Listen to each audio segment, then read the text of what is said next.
Hi everyone, welcome to the Icehouse podcast. Today we have Icehouse coach Melissa Wragge with us, and today's podcast is all about getting to know Melissa a little bit better. So welcome Melissa, thanks for being on. Yay. Awesome. I like to start these one-on-one coach interviews or podcasts with some quick fire questions. Yeah. So I will start with the first one, which is, what is your coffee order? Oh, I'm herbal tea. I used to be actually 4 cups of black coffee before I left the house in the morning, and then I realized it wasn't quite a good thing. So yeah, herbal tea. Good tea. on you, nice. Yeah. Awesome. Favorite place in the world? Oh, Aotearoa, Great Barrier, my batch. Wow. It's my soul food. It's where I go. I've been going since I was a nipper, like 45 years ago. Long time. Yeah, it's beautiful. That's special. That's cool. When you're not working, how do you like to spend your time? Friends, family, the usual. I read a lot. So probably those things would be the things that that's cool. And that leads well to is there a book that you recommend people should read? Yes. Okay. So I am in love with Tony Seba. He's written, I've got like 4 of his books. And anything, if you're interested in disruption, if you're really wanting to lift up and sort of get a bit of a macro view of what's happening in the world and how does business face into that, any of his books are fantastic. He started out with sort of the solar and energy and transport. He wrote an amazing book last year on agriculture and rethinking agriculture. And then he launched, he released another book around just humanity in general. Big thinker, big systems thinker, and very smart, out of Silicon Valley. Couldn't recommend him enough. I'm also reading right now Nicole Masters' amazing book, For the Love of Soil. And I think for me is just there's so many parallels between regenerative business models and actually regenerative on-farm practices. And for me, I'm loving that. Yeah. That's awesome. That's great. Morning or night person? Oh, morning. Yeah. After a certain hour, I'm gone. I come out. Yeah. Good, cool. Favorite food?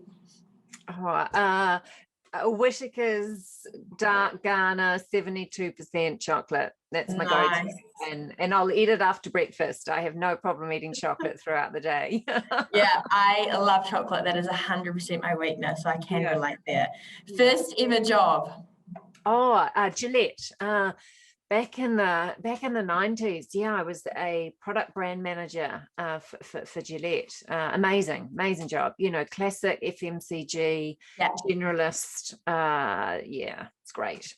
Good starting foundation. That's incredible starting foundation. In fact, actually, a lot of people argue that design thinking and how it was embraced by the business community, actually, a lot of it came out of extending some of those FMCG principles. It's good. Yeah, cool. Well, that rolls nicely into the first key question, which is walk us through your career to date and how did you get into the line of work that you're in now? Okay. So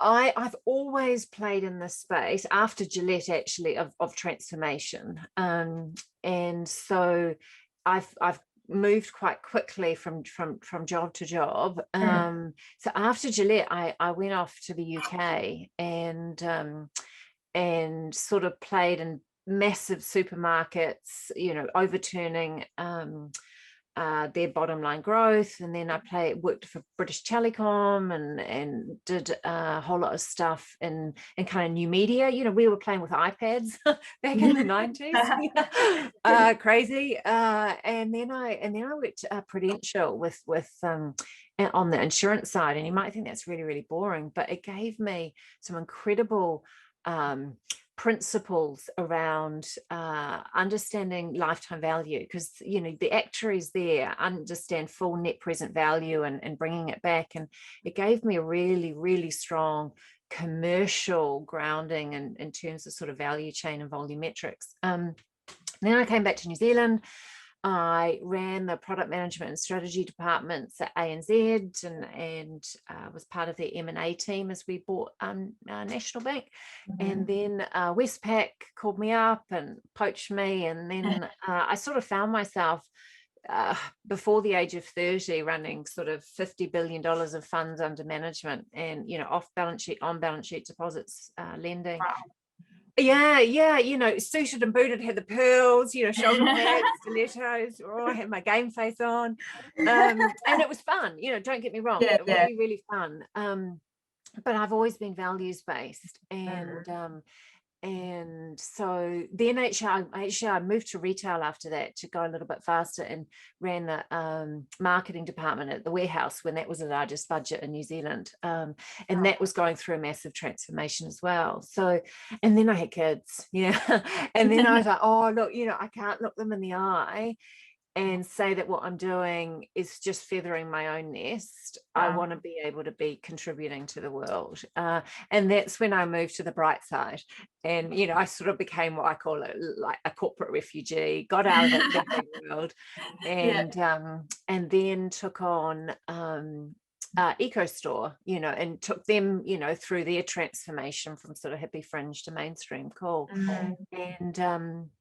And and then I did some massive transformation work with World Vision to create a global scaled up model to roll out, which was fabulous. And then I had my own practice. Wow. And so I've sort of up until last year historically just worked with very sort of kind of purpose-led businesses. So kind of career in two halves really. Did you find it hard going from corporate and then getting your name into more of the purpose-driven nonprofit side of things, or were they keen to use your experience from corporate and bring that into? No, definitely. I think because I've always played in the space of transformation, I've been really gifted to work with some just brilliant minds and really, really smart people, whether they were, big sort of consultants or what have you. And so a lot of that could carry over quite nicely. I think possibly it's actually my personal style to work far more with smaller to medium-sized businesses. I can suit and boot, I've done that, but it's not me. And I have found just small to medium businesses are just far more anchored in the world, and I think I get a lot more out of that. Awesome, that's great. Cool. What role taught you the most in that journey, and did you have any standout advice throughout the time? You know what? I think that the time at Safeway, which was this massive supermarket giant, and this was at a time when there was Safeway and Sainsbury and Tesco and Asda, and they were all at parity, and they were all getting the same year-on-year growth. And then they did. Safeway said, "Oh, look, how do we actually double our bottom line growth?" And so they said, "Okay, how do we do that? Well, let's just bottom up build it." And so I was this sort of precocious Antipodean that had come over, Jill of all trades, and they were like, "Hey, do you want to be part of this?" And I was like, "Yeah, sure." And so I had just this incredible opportunity to work with multi-million pound a week businesses, and just dive deep into their ecosystems and data and complex data of available spends and market share and blah, blah, blah, and all of that stuff, and actually pull it together, reassign all their sales targets, then actually coach them up, give them tools. I worked with an analyst and a supply chain manager, and we sort of looked at the whole value chain, and we mapped out and literally transformed every part of it, and we doubled growth year on year. And that's actually was the driver that prompted Tesco to go out and link up with the guys out of MIT in terms of lean and lean thinking and their transformation. So that it was incredible. It taught me not just design thinking, but systems-based design thinking. It was very anchored in, the world and the place, time, the whole notion of maramataka, time and place. And literally I've taken that all the way through my career. So I was just really lucky. Yeah, right place, right time. Yeah, that's amazing. What motivates you to get up in the morning? The alarm clock. No, what motivates me, look, I'm a conscious capitalist. I'm absolutely motivated by business as a force for good. I see so much opportunity for business to lean into that. I don't believe in, it's either, you're in the space of aid or charity and then you're in the space of commercial. No, and so much of the thinking is coming towards that. I think with the stuff that I'm doing in terms of my Tensegrity and my Tensegrity method, I'm really motivated now of helping businesses understand how easy it is to transform, because a lot of businesses just don't know. They don't know what to do and they don't know how to do it, and it actually isn't that hard. So that's, I guess, a motivator for me, how I make that easy for them. Yeah, that's awesome. I love that. When did you first hear about the Icehouse and then start working at the Icehouse as a coach? So oh God, coming up 10 years, I think. I was coming up 40 and I thought, I probably have a little bit to offer now. And so I knocked on the door. Deborah Chantry, I think, I was having a coffee with her and she said, you should give the guys at Icehouse a call. They'd really appreciate that. And I did, and caught up with Andy, and then I was an advisor on the the accelerator with all the startups. Cool. Awesome. And then into the exec team, and then obviously I've been helping you guys transform your business model. And so I guess it's coming up to. That's pretty amazing. Yeah. That's so cool. Good on you. What makes working with the Icehouse appealing to you? So obviously you got recommended, but then you're like, they are someone I would, an organization I'd like to sort of partner with. Why was that? You know what? I think what Icehouse understands, and more than just understands, but lives and breathes, is you guys get that business is personal, right? And that to do anything in business to grow actually comes down to mindset and comes down to the personal transformation as a precursor to any business transformation. And not a lot of people get that. And you guys get that, and you live it and breathe it, as I said, and you journey with people, that whole manaakitanga. I find that incredibly, one, it's incredibly powerful. Two, I remember the time when I was at sort of ANZ and we were going through a breakout transformation, and it all starts with the personal transformation. It all starts with that mindset and heart set. So I like that because it plays to kind of my core beliefs as well. That's great. That's awesome. Cool. So you have the Tensegrity method, which highlights conscious canvas, conscious canvas, replacing the standard business canvas model. And we've talked about this in your webinar. So those that are wanting to know more about this in detail, do go watch that. What was your aha moment with this Tensegrity method? So I guess the method is, I've been practicing it for a while, but I haven't been overt about it. It's just something I've done as I've taken businesses through their transformation.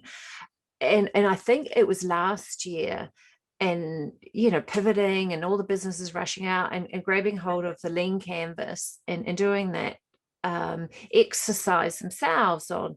And it was sort of the jolt for me, because it was,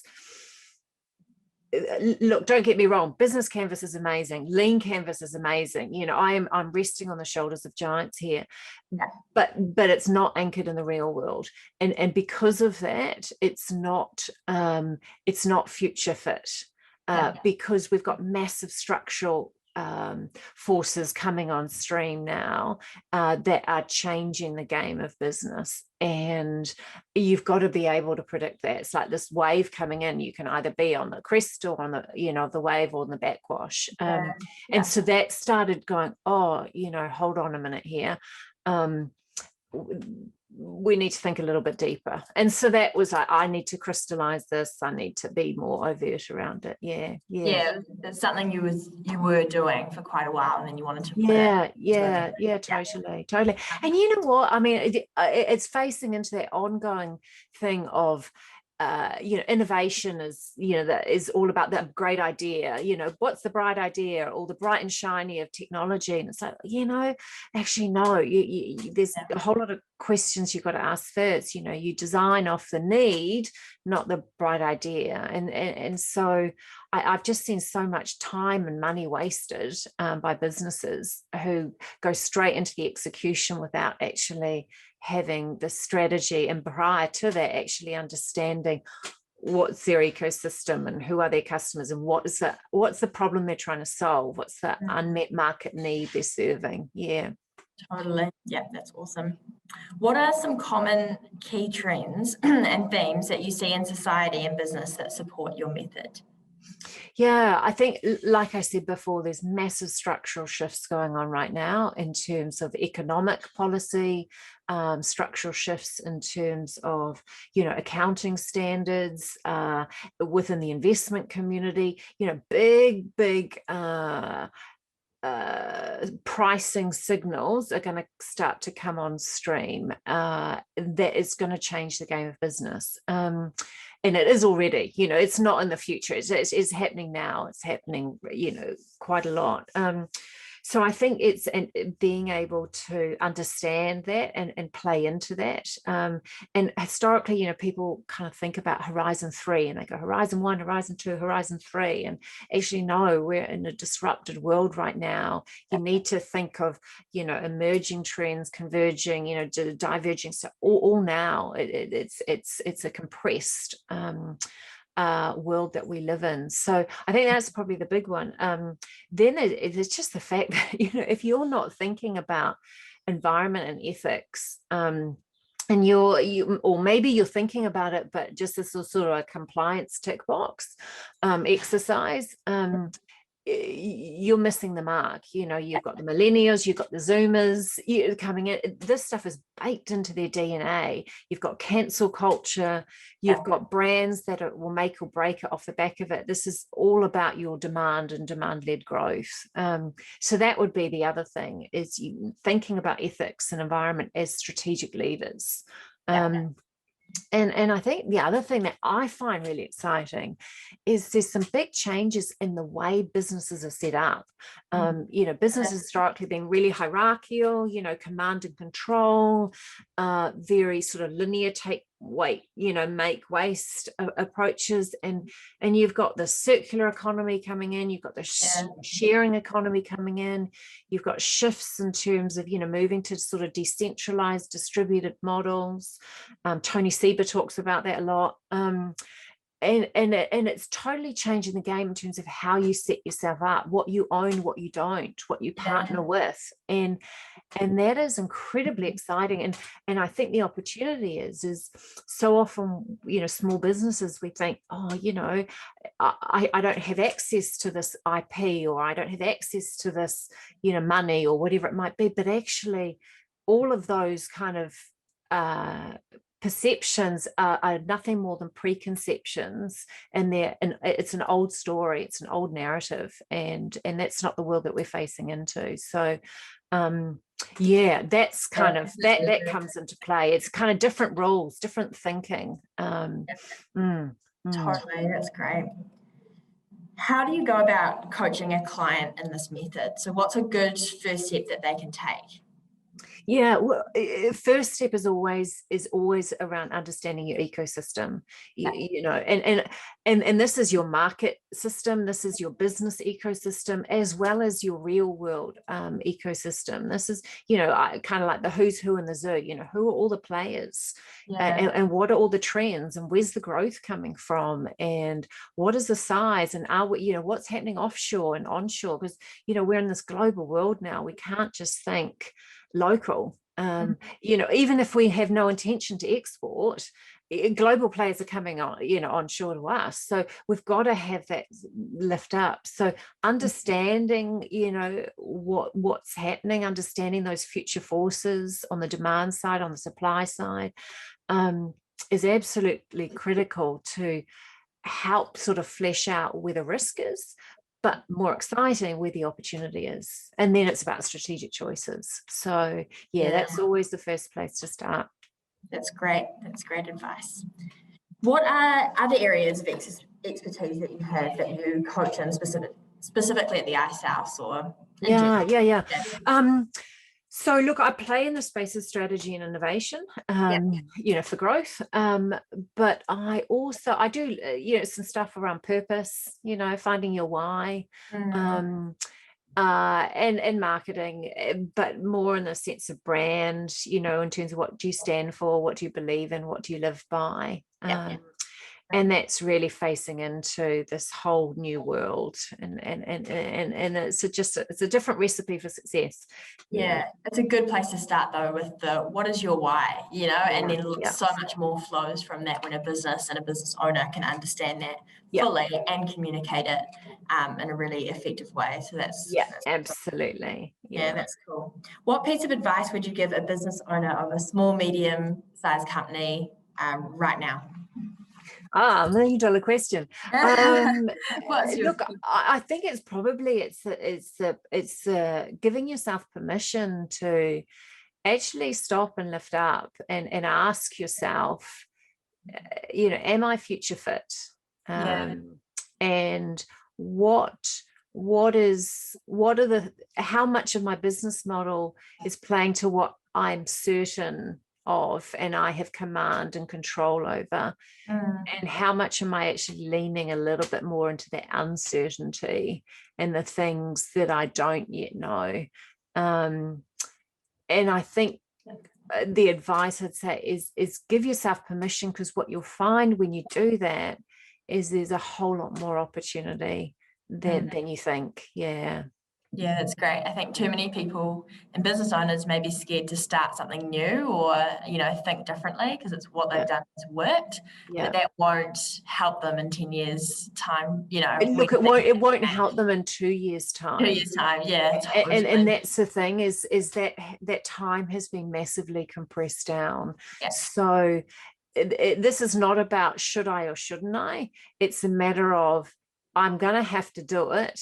Either I lead this and take charge of it, or I have it forced upon me. You know, it's the whole, I'm going to disrupt myself or I'm going to be disrupted. You know, I prefer to be on the driving wheel, you know. Yeah, 100% agree. That's awesome.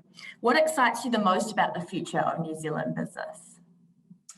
I reckon what I'm seeing now is this huge change in conversation.